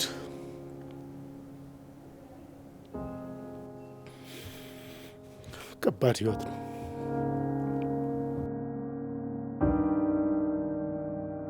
ለምን 7 ቤተሰብ ይዣለሁ። 4 ልጆች አሉ። የባለቤቴ ወንድም አለ፣ ባለቤቴ ያለች፣ እኔ ያለ ቤት ውስጥ ነው ቁጭ ያለው። ወዴትም መሄድ አይቻልም፣ አይፈቀድም። ይቆጣጠሩዋል። በየወሩ የተወሰነች ዘይት ወይ ስንዴ ይሰጡና በዛው ይቆጥሩዋል። እና አንድ እንጀራ ለ4 ነው ተቆርሶ የሚበላው የነበረው። ልጆቼ ከዛ በፊት እንዳልኩ ሹፍርና ላይ ጥሩ መኖር ትንጀምር በግድ ይሄን ካልበላ ብርቱካን ካልበላችሁ ሙዝ ካልበላችሁ እያስገደድን እያጨናነቅን ነበር። አሁን አልጠገብኩም ብሎ ሳህን ይዘው ያለቅሱ ነበር።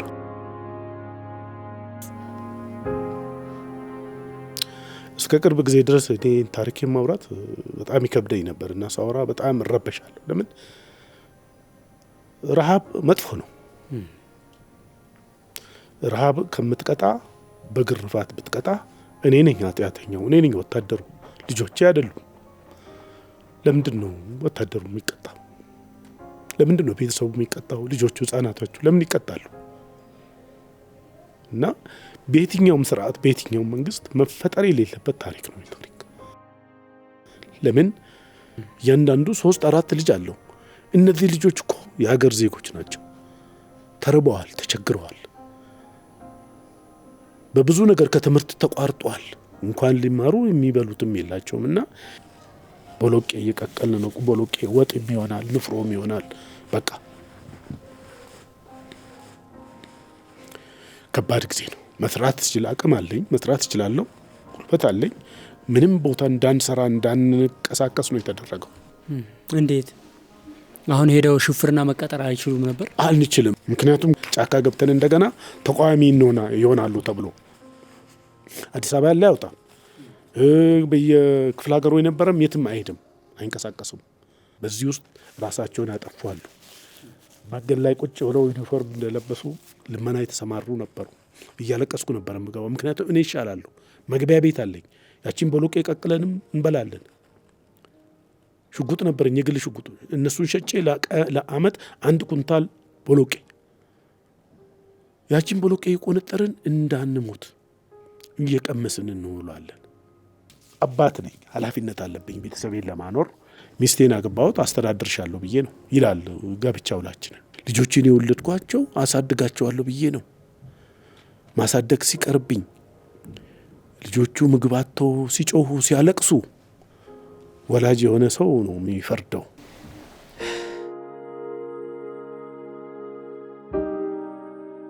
ከዛ በኋላ ከ1 አመት በኋላ እርስዎ ምን አግኝተው ነው ህይወት የተቀየረው? ከዛ በኋላ ነገሮች እየላሉ መጡ። የሚቀጥረንም ተገኘ። ከመቀጠሬ በፊት ታክሲ ስኮርት መስራት ጀመርኩ። እማቃቸው ልጆች ፒያሳ እየሄድኩ 1 ትሪፕ ይሰጡኛል። አስጎደርሽ ይመጣሉ። 10 ብር ይሰጡኛል። 10 ብር እኔ ምሳዬን በልቼ ለቤት ዳቦ ይዤ እገባለሁ ከነ ትራንስፖርቴ። እና እንደዛ እያልኩ በጣም የሚወዱኝ አለቃ አሉኝ። ኮሎኔል ናቸው። ስራ ሊያስቀጥሩኝ ይፈልጋሉ። እና እንዴት ያገኙኝ? መጡ። ቤት መጥተው ሲጠይቁ የለም። የት አገኘዋለሁ? እንደዚህ ፒያሳ እዛች አደባባዩ ጋር መነጽር መሸጫዋ ፊት ለፊት ታክሲዎቹ ጋር ያገኙታል ትላቸዋለች ባለቤቴ። ቀጥ ብለው መጥተው እጄን ነው የያዙት። እንዳሁኑ ጥርምሱ አይበዛም። ያዙኝ። ይዘውኝ ሄደው ጉድ ሸፐርድ የሚባል ድርጅት አለ። የእሱ ስራ አስኪያጅና መስራች ዘመዳቸው ነው፣ ጋብቻ ዝምድና አላቸው። ይዘው ሄዱን። ሙልጌታ ይኸው ልጄ ነው ብሎ ለሱ ሰጡኝ። እሱ በስንት ብር ይቀጠራለሁ? በ200 ብር በ85 ዓመተ ምህረት 200 ብር 200 ብር። የዛን ጊዜ ደግሞ አሁን ኑሮ እየከበደ መጥቷል። 200 ብር ምንድን ነው ማረጋት? ከኮተቤ ተነስቼ ነው የሚሄደው። ምሳ የለኝም። ከቋጠረችልኝ ከልጆቹ ሊቀነስ ነው። ያቺ 200 ብር ልታንስ ነው። ለ1 አመት በጣም ተቸገርኩ። አሁንም ልብሴ ላይ አረጀ። እኔ እየተጎሳቆልኩ መጣሁ። ፎቶ ያለኝ የዛን ጊዜ በቃ እኔን የማይመስል ፎቶና ምን ይሻላል? ሌላ አማራጭ የለኝም። ብተወው ሌላ ስራ የለኝም። የበለጠ ይራባሉችን እንኳን እየቀመሱ ይኖሩ እያልኩ ስል አለቃዬ በጣም እየወደደኝ መጣ። በጣም እየወደደኝ ድንገት የሆነ ብር ይሰጠኛል። ምን ላድርጎ ስል ገላምጦኝ ይሄዳል። ለካ ጉርሻ ነው የሚሰጠኝ። አምቡላንስ ጤና ሴንተር አለው። አምቡላንስ በወር 15 ቀን እንዳድር ተደረገ። 100 ብር ተጨመረች 200 ላይ። ቆይቶ ደግሞ ፕሮጀክት አለው፣ እንጀራ ፕሮጀክት፣ ዳቦ ፕሮጀክት። እነዚህን እንጀራዎች በየሆስፒታሉ ማድረስ ኮንትራት አለው። እነሱን ለማድረስ 100 ብር ተጨመረች። 400 ብር አልሆነልኝም። አሁን ልጆቼ ሳንዶች መብላት ጀመሩ። ጥሩ ነገር ማግኘት ጀመሩ። እኔ ምሳ መብላት ጀመርኩ እና ቆይቶ ደግሞ ባለቤቴን ቀጠረልኝ። በቃ ደና እድገት ላይ ያለን ድንገት ልክ እንደ ከቤተ መንግስት በ30 ደቂቃ እንደወጣው ነው በ30 ደቂቃ ፕሮጀክቱን መጥቶ አሸጉት። ከዛ እርሶ ወዴት ሄዱ? ከዛ እንደገና ደግሞ 1 አመት የችግር አመት። ከዛ በኋላ ነው ወደ ቱር የመጣሁት። በምንድን ደሞዝ እንዳትጠይቀኝ ባበል ብቻ ነው። በ65 ብር አበል መኝታንም ምግብን ችለህ እሺ ትሄዳለህ በየበረሃው። 9 አመት ሰራሁ። በመኪና ነው? በመኪና። ከዛ በኋላ ግሪንላንድ መግባት እንዳለብኝ የወሰንኩት ሳየው እድገት የለኝም፣ ለውጥ የለኝም፣ ያው ነው። ግሪንላንድ ከተቀጠርኩ ግን አበሉ በአግባቡ አለ። ድራይቨር ጋይድ ሆኜ በአብዛኛው የምወጣው ፉል ቦርድ የሚባል አለ፣ ምግብ ጨምሮ ማለት ነው። ስለዚህ አበልህን ይዘሃት ነው የምትመጣው፣ አታወጣትም። እሷ ነች ያነሳችኝ። አንዳንዴ እንግዲህ ፈረንጅም ደግሞ ደና ፈረንጅ አለ፣ አንዳንዴ ካንተ የሚፈልግ ፈረንጅ አለ። እንዴት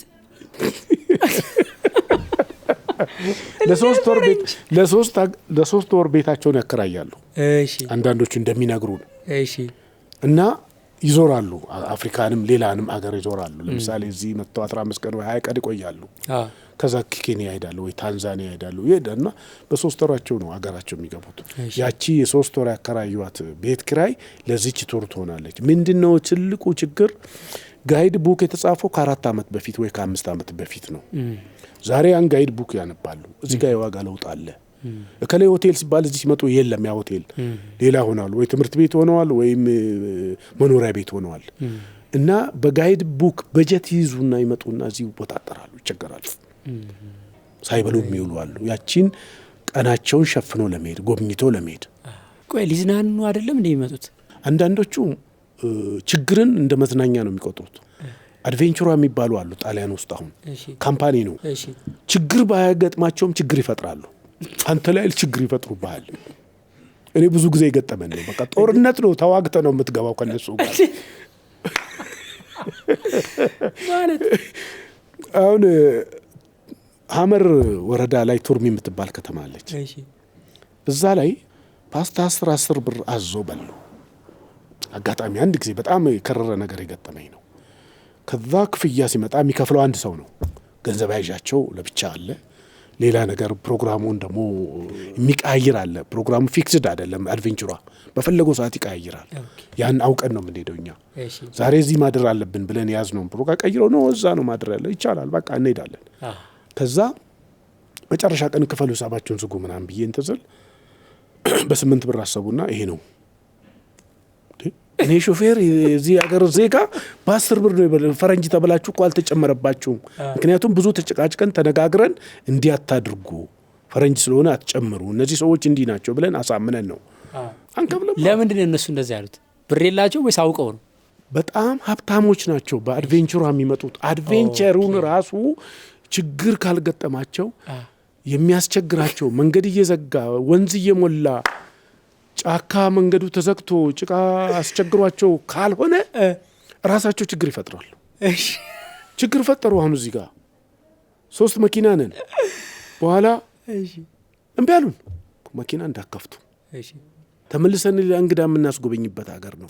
እነዚህ ሰዎች ገንዘብ ሳንከፍል አንድም። በዛን ጊዜ 2 ብር ልዩነት በጣም ብዙ ነው። 2 ቀን 3 ቀን የበሉት ነገር እኮ ነው ይሄ። ይጨቃጨቃሉ ብዙ ሰዓት ፈጅተው በኋላ ነው የገባኝ። ችግር ካልመጣ ችግር መፍጠር ነው ለካ አድቬንቸር አልኩኝ። ምቾት ያለበት ቤት፣ ጥሩ ንጽህና ያለበት ቤት አይፈልጉም። ድንኳን ውስጥ ማድር አለብን ወይም ቆሻሻ ውስጥ ማድር አለብን። ለምን የለንም? ብር እንዳላቸው የሚያስታውቀው አገራቸው ላይ ያለው ፖዚሽን ከፍተኛ ነው። ሀብት አላቸው፣ ድርጅት ያላቸው ናቸው። ግን የሚመጡት ለጉብኝት ብቻ ሳይሆን ችግርን መቋቋም፣ ችግርን መቻል። እንዲህ አፍሪካ ሀገር ሄጄ እንደዚህ ጠቆሬ መጣው ብሎ ራሳቸውን ሰውነታቸውን ልብሳቸውን አውላልቀው በፀሐይ አቃጥለው ነው የሚሄዱት። አፍሪካ ሀገር ሄዶ ጎብኝቶ የመጣ ይገርማቸዋል። አልሞታችሁም፣ አልተራባችሁም። ምክንያቱም የረሃብ አገር፣ የጦርነት አገር፣ የበሽታ ሀገር አድርገው ነው ከሀገራቸው ሲመጡ አልቅሰው ነው ጎረቤቶቻችን የሚሸኑ ይሉኛል። ብዙ ጊዜ ስፔኖች ሲመጡ እዚህ የሀገር ምግብ ተቆልሎ እኛ ተሰብስበ ስንበላ ይደነቃሉ። ሰው ገበያ የሚሄደው ባላገሩ እየሳቀ እየተደሰተ እያወራ ነው የሚሄደው በደስታ። እግሩ ላይ ጫማ የለም። የተበጣጠቀ የተሰፋፋ ልብስ ነው ለብሰው የሚሄዱት። እነዚህ ሰዎች እንዴት ነው እንደዚህ ደስተኛ ሆነው የሚሄዱት? እምነት አላቸው። በኋላ እንደሚበሉ ያውቃሉ፣ እንደሚመግባቸው ያውቃሉ፣ ነገም እንደሚመግባቸው ያውቃሉ። የእምነት ሰዎች ናቸው እላቸዋለሁ እኔ እና በጣም ይገረማሉ። አፍሪካ ሀገር እኮ እንደዚህ የለም እኮ ስትርትር ነው። ገና ከመጀመሪያው ከኛ ጋር ሲወጡ የመጀመሪያው 1 እና 2 ቀን በጥርጣሬ ነው የሚያዩን። አሁን እዛ ስንጫው ስንስቅ ይገርማቸውና በቃ ከዛ በኋላ ነው የሚረጋጉት። ከዛ በኋላ ከኛ ጋር መጫወት መላፋት ምናምን እኛ አብረን ተቃቅፈን ፎቶ ተነስተን ተሳስመን የሚያለቅሱም አሉ ከኛ ሲለዩ። የሚገርም ነው። እንግዲህ የምንቆየው 18 ቀን 20 ቀን 22 ቀን። በስማ ቆይ ከአዲስ አበባ ጀምሮ ምን ነው አይታችሁ ነው ኬንያ የምትደርሱት? እንደ አይትነሪው ነው። እሺ ሰሜንንም ጨምረ። ሰሜን ምን ይታያል? ሰሜን አሁን አክሱም አለ። እሺ ትግራይ ውስጥ አብያተ ክርስቲያኖች አሉ። ውቅር አብያተ ክርስቲያኖች በጣም ብዙ 4 5 6 ይጎበኛሉ። እሺ ከዛ በኋላ ወደ ላሊበላ ነው። ከላሊበላ በደሴ አድርገን ወይም ደግሞ ባህር ዳር ገብተን ጣናን ገዳሞቹን አስጎብኝተን በአባይ አድርገን እንገባለን አዲስ አበባ። እሺ ደቡብ ደግሞ ስንሄድ ከዚህ ከላንጋኖ ወይም ደግሞ ከአርባ ምንጭ ነው የምንጀምረው። አርባ ምንጭ 2 ቀን ይታደራል። ኮንሶ 2 ቀን ይታደራል። አርባ ምንጭ ምን ይታያል? ነጭ ሳር ፓርክ። እሺ ግራና ቀኝ አባያና ጫሙ ሐይቅ አለ። እሺ በአባያ በኩል አዞ እርባታ አለ ሰው ሰራሽ። እሺ በቀኝ ጫሙ ላይ ያዞ ገበያ ይባላል። በራሱ ጊዜ ወጥቶ ሜዳ ላይ የሚተኛ አዞ፣ ትልልቅ አዞ፣ እሱም በጀልባ ይጎበኛሉ። ከዛ በኋላ ወደ ኮንሶ ነው የምንሄደው። ወደ ኮንሶ መንገዱ መቼም ደን ነው። በየ10 ኪሎ ሜትሩ አዲስ ብሔረሰብ ነው የምታየው። የተለየ ብሔረሰብ፣ የተለየ አለባበስ፣ የተለየ ቋንቋ ነው ያላቸው። ድሮ ካምፕ ነው የምናደርገው፣ ሆቴል የለም። እሺ ካምፒንግ ከዛ ይጀምራል። ምን እየታየ ነው የሚካሄደው ከኮንሶ ጀምሮ? ኮንሶ ኒውዮርክ የሚባል የተቦረቦረ መሬት። እሺ ዝም ብለህ ስታየው ኒውዮርክ ከተማ ነው የሚመስልህ። ህንጻዎች ይመስለዋል። ሞሎክሴም የሚመስል ወታደር የሚመስልም አለ። ዝም ብለህ ራስህ ብቻ ትስለዋለህ እዛና እሱ በጣም የሚደንቅ ነው። እሱን ይጎበኛሉ። የኮንሶን ቤቶች ይጎበኛሉ። አኗኗራቸው፣ ባህላቸው፣ የቤታቸው አሰራር፣ የማን ቤት ምን አይነት ነው፣ የጎረምሳ ቤት፣ የሽማግሌ ቤት፣ የኤልደር መንደር መሪ ቤት ሁሉም ይለያያል። ዲዛይኑ ይለያያል። አይነቱ ይለያያል። አንድ መንደር ትልቅ መንደር ነው። አንድ ላይ ነው የሚኖሩት። እዛ መሰብሰቢያ ቦታቸው አለ እንደ መስቀል አደባባይ እና ፖል አለ፣ ትልቅ ፖል። ያ ጄኔሬሽን ፖል ነው። አንድ ጄኔሬሽን ማለት ስንት ዓመት? አንድ ጄኔሬሽን እንግዲህ ማዕከላዊ እንትኑ 60 50 አካባቢ ነው። እንደገና ደግሞ የኮንሶ ንጉስ አለ። ንጉሱ እስካለ ድረስ ንጉስ ነው። ሲሞት ልጅ ነው የሚተካው። ልጅ ከሌለ የቅርብ ሰው ነው ተተክቶ ያለው። እኔ እስካሁን ድረስ ከዩኒቨርሲቲ አቋርጦ ሄደ ልጅ አለ እዛ ንጉስ ሆኖ ገዛኸኝ የሚባል አሁንም ድረስ እሱ ነው። ካላ ይባላል። እሱ ነው አሁንም እየመራ ያለው። ኮንሶ ይሄ ሁሉ ይጎበኛል። እርከኑ ይጎበኛል። ልዩ ነገር ዩኔስኮ የተመዘገቡበት በሱ ነው። አኗኗራቸው፣ ገበያቸው በፍቅር ላይ ፍቅር። ኮንሶ የገጠሩን ገበያ ለፈረንጆቹ ኤክሳይትድ ያደርጋቸው፣ ያስደስታቸዋል። በጣም ነው የሚያስደስታቸው። በጣም በፍቅር ላይ ፍቅር እዛ ሄዶ ነው የቀረው። ማለት በፍቅር ላይ ፍቅር የሚባል ስፌት ነበረ ድሮ። ሴቶች ናቸው የሚያውቁት። ይመጣና እዚህ ጋር ሌላ ይደረብና ሽንሽን ይደረጋል። እሱ ራሱ ገበያ ላይ ከረልፉል ነው ገበያው፣ ያምራል። አንድ እርሻ ላይ 4 5 ሰብል አለ። ቦሎቄ አለ፣ ጥጥ አለ፣ ቡና አለ፣ ቃሪያ አለ፣ ማሽላ አለ አንድ እርሻ ላይ። ምክንያቱም መሬቱ ጠፍ ስለሆነ ፏ ብሎ በደንብ አይደለም እንትን የሚለው፣ ትንሽ ነገር ነው የሚያወጣው። ስለዚህ ከሁሉም ነገር ከአንድ እርሻ ያገኛሉ። አሌኮ አለ፣ ሽፈራው። ማታ ሁሉም ሲገባ እራታቸውን እሱን ይዞ ይመጣል። የማሽላ ቂጣ በሱ አድርጎ ይበላል። ፈረንጆቹ ይበላሉ። ይሄን አንዳንዶቹም ይሞክራሉ፣ ሁሉም አይደለም። እኛ የበላነውን የሚበሉ አሉ። አበሻ አረቄ የሚጠጡ አሉ። ጨቃ የሚቀምሱ አሉ። ጨቃ ማለት እንደ ቦርዴ አይነት ነው የኮንሶ እና እንትኑ ደስ ይላል። ቆይታው እንግዲህ 1 ቀን 2 ቀን ነው፣ ከዚህ በላይ አይቆይም። ከዛ በኋላ ደግሞ ወደ ወይጦ ስትሄድ ደግሞ ጸማይ ብሔረሰብ የሚባል አለ። ወይጦ በረሃ ላይ የራሱ ቋንቋ የራሱ አለባበስ አለው። ወደ በናና ሀመር ይቀርባል ትንሽ። እነሱ ይጎበኛሉ። እርሻቸው፣ መኖሪያቸው እርባት ከብት አርቢዎች ናቸው በአብዛኛው። ከከብት ጋር ሲሆን ስትሄዱ ደህንነታችሁን በወታደር ነው ወይስ እንዴት ነው? ከጂንካ በኋላ ወደ ሙርሲ ስንሄድ ነው ወታደር ይዘን የምንሄደው። ስካውት ማጎ ፓርክም አውሬ ትላለ። ካምፕ እናደርጋለን፣ እናድራለን። አብረውን ያድራሉ። ሙርሲዎችም ጋር እንሻገራለን። ሙርሲ ጋር ድሮ እየሄድን እናድር ነበረ። ማኪ የምትባል መንደር ላይ አንድ ጊዜ ጦርነት ተነሳብን። ቀን ፎቶ ሲያነሱ አሉ። አሜሪካኖች ናቸው እንግዶቹ። ፎቶ መርጠው ነው የሚያነሱት። ያልተመረጠው አኩርፎ ማታ ሰክሮ መጡ። ማታ ተኩስ ከፈቱብን። ከዛ በኋላ ምን እንሁን? አንድ አማርኛ የሚሞክር አለ። እሱ በቃ ተነሱ ከዚህ ያለ። እንዴ የት ነው የምንሄደው? ሌሊት ነው፣ 8 ሰዓት ነው። በቃ መሄድ አለባችሁ፣ አለዛ ታልቃላችሁ። በቃ ወደኛ እየመጡ ነው። ፈረንጁ እንዲች አንድ ነገር የማይነካው ፈረንጅ ጀሪካኑን፣ ድስቶን፣ ምኑን እየተሸከመ መኪና ላይ ሁሉም ጫነ። 8 ሰዓት ከዛ ተነስተን ከጠዋቱ 12 ሰዓት ጂንካ ገባን። ምን እንደሚጎበኘው ሙርሲ ላይ ራሳቸው ሰውነታቸው ፔንት ያደርጋሉ፣ ያሳምሩታል፣ ይቀቡታል፣ ራሳቸው ይቀባባሉ። እንደገና ደግሞ የሚበጣምበጣት ማቁሰል አለ አይደል? አቁስሎ የሚያጌጡ አሉ ወንዶቹ። አሁን የሚገራርም ነገር አላቸው እዚህ ጋር። ይከፈላቸዋል? አዎ ድሮ በአንድ ፎቶ 2 ብር ነው። እሺ የሚገርምህ ነገር እነሱ ንቃተ ህሊና የሚገርምህ ስንት ፎቶ እንዳነሳ ይቆጥራሉ፣ ያውቃሉ። እውነት? እንዴት? የሚገርመኝ እሱ ነው። እጅህን ነው የሚያዩት? አዎ ጣት ነው የሚያዩት። ጣት ጠቅ ስትል ይልሃል፣ ጠቅ ስትል ይልሃል 2 ጣት። እሺ በኋላ 5 ሆነ። መጨረሻ ላይ 10 ብር ሆኗል። አሁን አላውቅም። እና ከተሳሳትክም ትከፍላለህ? አዎ ከተሳሳትክም እንትን በኋላ ስውር የሆነች ካሜራ ይዘው መጡ። ቀጭ ስትል አትታይም፣ ስትነካም አትታይም። እሷንም ደረሱባት። ጀግና ናቸው፣ በጣም ጀግና ናቸው። እንዴ ግድ ነው እንዴ! እነሱ እኮ አንዷን ፎቶ ወስደው በተለይ የሚሸጡ ሰዎች በብዙ ይሸጧታል። በሚሸጡ ሰዎችማ እጅግ ብዙ ነው የሚያተርፉበት ሄደው። ምክንያቱም የትም ዓለም ላይ በተወሰነ ሀገሮች ላይ ነው እንደዚህ አይነት ብሔረሰብ የምታገኘው። ያውም አፍሪካ ውስጥ መጥተው ያውም እንደዚህ የሚፈራ ሀገር እነሱ ጋር የሚፈሩት ሀገር መጥተው ፎቶ አንስቶ መሄድ በጣም ትልቅ አድቬንቸር። አዎ ይሄ ነገር እንዳያመልጣቸው ነው የሚሉት። ገና ከአዲስ አበባ ሲነሱ ስለ ሀመርና ስለ ሙርሲ ነው የሚያወሩት። ቡል ጃምፒንግ አለ ይላሉ። የከብት ዝላይ አለ፣ ሀመር ላይ አለ። እንዴ ገና እኮ ገዚህ መነሳታችን ነው። በምን እናውቃለን? እዛ ደርሰን ብሔረሰቡን ጠይቀን የት አካባቢ እንዳለ ሁሉ ቀን ሁሉ ቤት ሁሉ ቦታ የለም። በፕሮግራም ነው። እነሱ ሲዝን አላቸው። ምርቱ የሚሰበሰብበት በጣም ደረቅ። ምክንያቱም ሴቶች ስለሚገረፉ ያ ግርፋት በቦና በችጋር ጊዜ አይሆንም፣ ይጎዳሉ። ዘላዩም አቅም አይኖረውም ብሎ ያምናሉ። ጭፈራውም ራሱ ስለዚህ የተሻለ ነው በሚሉ ጊዜ ነው እነሱ ራሳቸው መርጠው ይህን ዝላይ የሚያካሂዱት።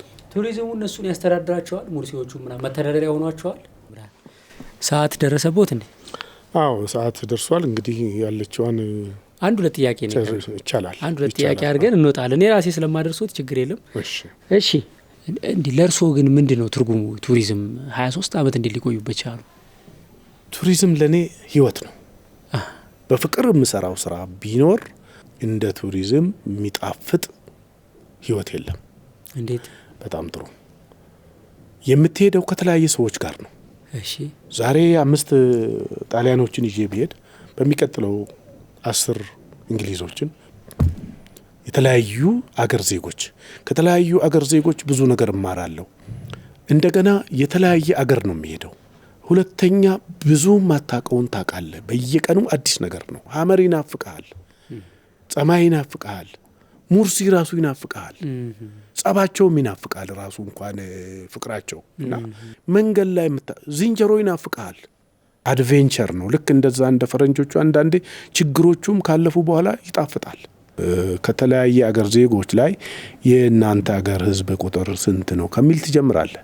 ይሄን ያህል መልክዓ ምድሩ እንዴት ነው እንደዚህ እንዴት ነው ባህላችሁ ህጋችሁ አኗኗራችሁ ወንጀለኛ አሁን እኛ ጋር ያለ ነገር ሁሉም ዓለም ላይ አለ ይሏል ሌብነቱ ማጭበርበሩ ሙስናው ሁሉም አገር አለ ተቃውሞ የሆነው ጫካ አለ ሁሉም አገር አለ እኛ ሀገር ብቻ ይመስልናል እንዳውም ይላሉ እቺ ሀገር የተለየች ሀገር ነች እንዴት በጣም ጥሩ 4 አይነት መልክዓ ምድር አለ ኢትዮጵያ ውስጥ በረሃ አለ እና አፋር እና ኤርታ አለ ዳሎል ቆላ አለ ደጋ አለ ወይና ደጋ አለ እንደገና ሪፍት ቫሊ ሰንጥቋት የሚሄድ አገር ነው ሪፍት ቫሊው ራሱ በ3 ይከፈላል በጣም ዝቅተኛው እንደነ ዳሎል ሪፍት ቫሊ እስከ መተሃራ ድረስ ያለው ከመተሃራ በኋላ እስከ ኮንሶ አፋፍ ላይ ያለው ደግሞ ደጋማ ሪፍት ቫሊ ከኮንሶ በኋላ ደግሞ እስከ ኬንያ ድንበር ድረስ ሩዶልፍ ሐይቅ ድረስ ቱርካና ሐይቅ ማለት ነው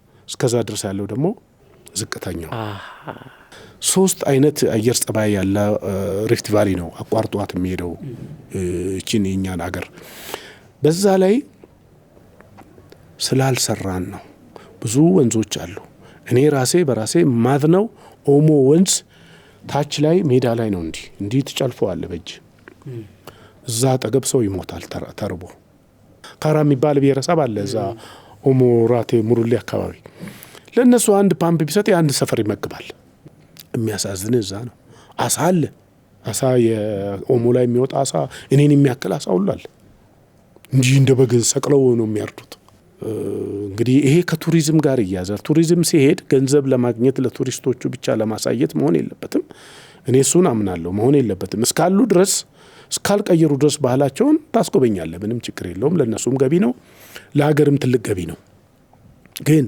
ከዛ እንዲወጡ ሌሎች ረጂ ድርጅቶችም አገርም እንደ ሀገር እነዛን ሰዎች መለወጥ ከራሳቸው ወጥተው ተምረው መለወጥ ይችላሉ ግን ያን ያህል እየተሰራበት አይደለም እሺ እንደው ቀጣዩ ጥያቄ ምንድነው ጎብኚዎች ወደ ኢትዮጵያ ሲመጡ ኢትዮጵያ ውስጥ ድርቅ ያለ መልተን ማናደር ምናምን ነው የሚመስላቸው አንድ በጣም ረፍዶብኛል እንግዲህ ችግር የለም እኔ አደርሶታለሁ እኮ አቶ ወሰን ዋው መሄድበት ቦታም በጣም መቅረት የሌለብኝ ቦታ ነው አይ ነው እንደው በጣም እኔም እኮ ጓጉቻለሁ ምን አይነት ሰው ጋር ነው የሚሄዱት የሚሄደው አንድ የስራ ባልደረባችን ነው በዚህ በቶር ላይ ለረጅም አመት የሰራ ከ9 አመት በላይ የሰራ ሰው ነው እሺ አሁን ህመም ላይ ነው ያለው የታመመውም እዚህ አፋር ውስጥ ሲሰራ ኤርታሌ ከሚባል ወደ መቀሌ ሲመጡ ክፍርዋድ አካባቢ እሱ ፊት መሪ ነው ግሩፕ አሉ ሌሎች መኪኖች አሉ እሺ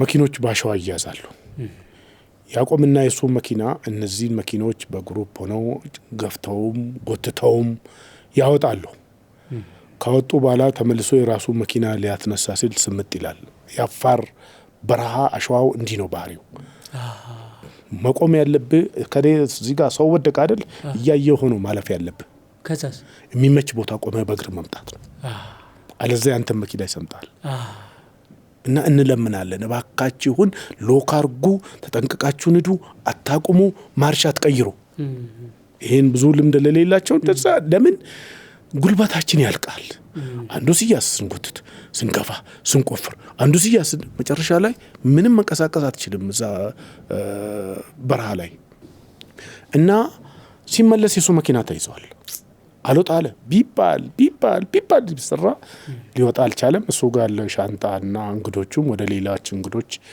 ይበተንና ነው እንደዛ ነው የምናደርገው ብዙ ጊዜ አንድ መኪና ሲበላሽብን ሼር እናረጋቸዋለን እንደዛ ተደርቦ እንግዶቹ ፍላይቱ እንዳይመልጣቸው እዛው ጥለውት ይሄዳሉ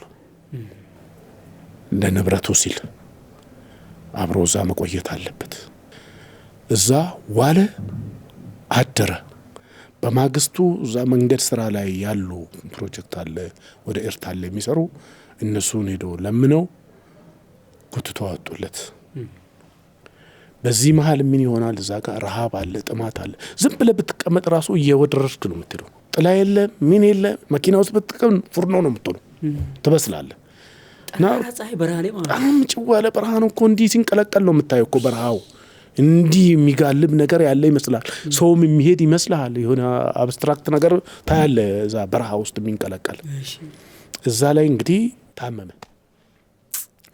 ይዞት መቀሌ ሄዱ መቀሌ ሆስፒታል ተኛ። በቃ ወደ አዲስ አበባ መሄድ አለበት ተብሎ በፍላይት አዲስ አበባ መጣ። አዲስ አበባ ሲመረመር ኩላሊቱ ተጠቅቷል አሉ። ከዛ ጊዜ ጀምሮ አሁን 3 አመት በዛ ህመም እየተሰቃየ ነው። እለት በእለት እየጨመረበት ነው። እግሩ ማበጥ ጀምሯል። አሁን ቅርብ ጊዜ መራመድ አቅቶታል። ሕክምና ቦርድ ተብሏል። በጥቁር አንበሳ ውጭ ሄዶ እንዲታከም ንቅለ ተከላ እንዲያደርግ ባለቤቱ ኩላሊቷን ልሰጠው ተፈቅዶ መኪና ነበረችው ቪትስ ስራ ምናምን የሚሯሯጥባት የሚሰራባት እሷን ሸጠ። በቤት ኪራይ ነው የሚኖረው። በቤት ኪራይ ነው የሚኖረው። አሁን እሱ እዛ ነው የሚሄዱት። እሱ ጋር ነው የሚሄደው። እኔ አሁን እሱን ተረኛ ነኝ ዛሬ እሱን ሐኪም ቤት ማውሰድ። ለዚህ ነው የቸኮልኩት። በጣም ይቅርታ። እና ግድ እኔም ባየው ደስ ይለኛል። ይቻላል እንችላለን። በቃ በርሶ መኪና መሄድ እንችላለን። እኔ እኮ ከቅድም ጀምሮ አደርሱታለሁ ብሎ መኪና ያልያዙ መስሎኝ ነው። እንደዛ ከሆነማ እሺ። የለመደች ናት አይደል? ማድረስ የለመደች ናት። ልክ ነው።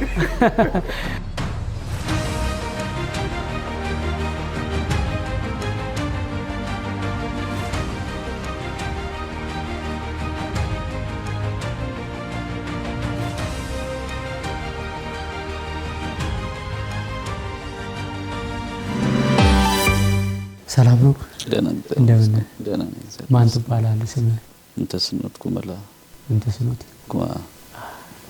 በሙያ 19 አመት በቱር ጋይድነት ሰርቷል እያሉ ነበረ ጋሽ። ወደዛ አካባቢ ነው። በፍቅር የምሰራው ስራ ነው። በጣም እንደው እንተስኖት የምታስታውሰው በጣም ማትረሳው ቻሌንጅ ያደረገህ የጉብኝት ገጠመኝ አለ? አዎ ያው ያፋር ነው ሁሉ ጊዜም ቢሆን ቻሌንጅ ያለው በአሸዋ ላሸዋ ስለምትሄድ የአዋራ የሚቆምበት ምንም እንኳን አይደለም የፊት መኪና ራሱ ማይታይበት ሰዓቱ ራሱ ይኖራል። የሚነሳ አዋራ አለ። እሱ ካለ የራስን ኮፈኑን አታየው። ዝም ብለህ ነው የምትነዳው። ከቆምክም ልትያስ ስለምትችል በግምት ብትጋጩስ ትንሽ ገለጥ ሲል እየተጠባበ በሬዲዮ በምናምን በእንደዚህ አይነት ሁኔታ ያሳለፍንበት ጊዜዎች አሉ እና ከዚህ ስቃይ በኋላ ስትወጣ ያለው ደስታ በቃ ከሆነ ቦታ ይወጣ ነው የሚመስል። ግን ተመልሰ ደግሞ እዛ ለመግባት ደግሞ ትናፍቃለህ። አሁን ያለህበት የጤና ሁኔታ እንዴት ነው? አሁን ያለውበት ሁኔታ ያው ይሄ ኩላሊት የታወቀው ወደ 4 አመት ይሆናል። የዛን ጊዜ ራሴን ሲያመኝ ስለነበረ ፓናዶል ምናምን እየወሰድኩኝ ከዛ በኋላ እግሬ ማበጥ፣ ምግብ አልበላም። በቃ የበላውት መሬት እስከሚያንፈራፍረኝ ድረስ ማስተዋወቅ ምናምን መጣ። ሐሞት ጭምር ማለት ነው። ምግብ ምንም ላልበላ ሄጄ ስመረመር ያው የኩላሊት በሽታ እንዳለብኝ አሁን ለምሳሌ ዛሬ ሆስፒታል ቀጠሮ ነበረ። ለሰኞ ቀጠሮ ዛሬ ደም መስጠት ነበረብኝ። ተኝቼ ካልሆነ እንደዚህ ቁጭ ካልኩኝ እግሬ ያብጣል እና የራሱ አያስገደኝም። ቢያንስ ተንቀሳቀሽ የውሽ ነገር ለቤተሰብ እንዳላደርግ ያው ቁጭ ብያለሁ። አሁን እቅድ ምንድነው? እንግዲህ ቪዛም ተመቶልኝ የ6 ወር ቪዛም ነበረው። አሁን 2 ወር አልፎታል እና እኔ አሁን ታከሜ ድኜ ተራሮጬ ሰርቼ ልጆቼን ማሳደግበትን ነገር እንዲመቻች ነው። ካላባት ማደግ ከባድ ነው። ከልጆቼ ጋር ያለኝ አታችመንት ደግሞ በጣም ትልቅ ነው። ሁሌም በተለይ ትልቋ ልጄ አትናገርም። ስትጎዳ ግን አያለሁኝ ብዙ ጊዜ። ሁለተኛዋ ልጄ ግን መቼ ነው የምትሄደው ሁሌ ትለኛለች። ለምን ሄጄ ስመጣ ማደርግላቸውን ነገር ስለምታቅስ ያንን ነገር ትናፍቃለች ሁሌ። እኔ ሚካኤል ልጅ ነኝ ብዬ አስባለሁ እና ሚካኤል ይጥለኛል ብዬ አላስብም። ሁሉም ነገር ለበጎ ነው። አንድ ቀን አማርሬ አላውቅም። የተባረከ ትዳር አለኝ፣ ደስተኛ ነኝ። ልጆች የተባረኩ ናቸው። ከነሳኝ የበለጠ የሰጠኝ ብዙ ነው ብዬ አስባለሁ። ብዙ ጓደኞች እነሱ ሁሉ እንግዲህ እግዚአብሔር ስጦታዎች ናቸው ብዬ ደግሞ አስባለሁ። አሁን አንተን ምናልባት ማገዝ የሚፈልጉ ሰዎች ካሉ እንዴት ነው የሚያገኙ? በባንክ አካውንት ነው እንግዲህ እኔን እንትን የሚሉት። ስልክም አለኝ። ኦኬ ስልክ ቁጥርህን እስኪ ንገር። 0911 16 23 12 ባንክስ? የንግድ ባንክ ነው። እሺ የድሮ ስለሆነ የቆየ ስለሆነ ግን አክቲቭ ነው። አክቲቭ ነው። 01 እሺ 73 እሺ 08 እሺ 51 እሺ 23 እሺ 300 300 በማስም ነው። በራሴ ስም ነው። ምን ተስኖት ኩመላ። እንግዲህ እግዚአብሔር የፈቀደላቸው ሰዎች በአንተ ይባረካሉ ብዬ አስባለሁ። እግዚአብሔር ፈቅዶ ደግሞ ገንዘቡ ከተገኘ ታክመ መተህ ያሰብከው እንዲሳካ እመኝልሃለሁ። እሺ እኔም እግዚአብሔር ያክብርልኝ። እንደዳንኩኝ ወይንም ሁሉም ነገር እንዳደረጋችሁልኝ ነው የምቆጥረው። የተወደዳችሁ እንደምታውቁት ሹፌሮች በጣም ኢትዮጵያ ውስጥ በትንሽ ደሞዝ ሀገርን ከሚያንቀሳቅሱ ባለሙያዎች መካከል ዋነኞቹ ናቸው። ማለት ቤት ብንሰራ ብረቱ ሲሚንቶ የሚጓጓዘው በሹፌር ነው። ሰርተን ብንበላ የምንበላው እህል ተጓጉዞ የሚመጣው በሹፌር ነው። መኪና ብንነዳ ነዳጁም ተጓጉዞ የሚመጣው በሹፌር ነው። ብናጌጥ ብናምር ሁሉንም ነገር ከተማ ላይ ሆነን የምናደርገው እንቅስቃሴ በሙሉ ሹፌሮች ሲኖሩ ነው። ልክ መንገድ ሲዘጋ አንዳንዴ እህል ሁሉ ይጠፋል፣ እስከ መራብ ድረስ ይደርሳል የሰው ልጅ። ለምን? እህሉ ካለበት በእግሩ ተነስቶ ስለማይመጣ ማለት ነውና ሹፌሮች ኢትዮጵያ ውስጥ እንደው የሚገባቸውን ያህል ክብር ተሰጥቷቸዋል ብዬ አላምንም። በሁሉም መስክ ያሉ ሹፌሮች በቱሪዝሙም፣ በከባድ ጭነት ትራንስፖርቱም፣ በፈሳሹም፣ በደረቁም፣ በኮንስትራክሽኑም ሰው የማይገባበት በረሃ እየገቡ መንገድ እየሰሩ ነው እኛ በዛ መንገድ የምናልፈውና ለምን ተስኖት የምናደርገው ነገር ምናልባት ለሁሉም ሹፌሮች ክብርና ምስጋናን የምንሰጥበት መንገድ ይሆናል ብዬ አምናለሁ። እስካሁን አብራችሁን ስለቆያችሁ ከልብ አመሰግናለሁ። ከመላ የዶንኪ ቲዩብ ባለሙያዎች ከፕሮዲዩሰሮችና ከክሩ ጋር ይሄንን እኛም እንግዲህ ተባርከንበታል፣ እናንተም ተባረኩበት እንላለን። በሌላ ፕሮግራም በቸር ያገናኘን።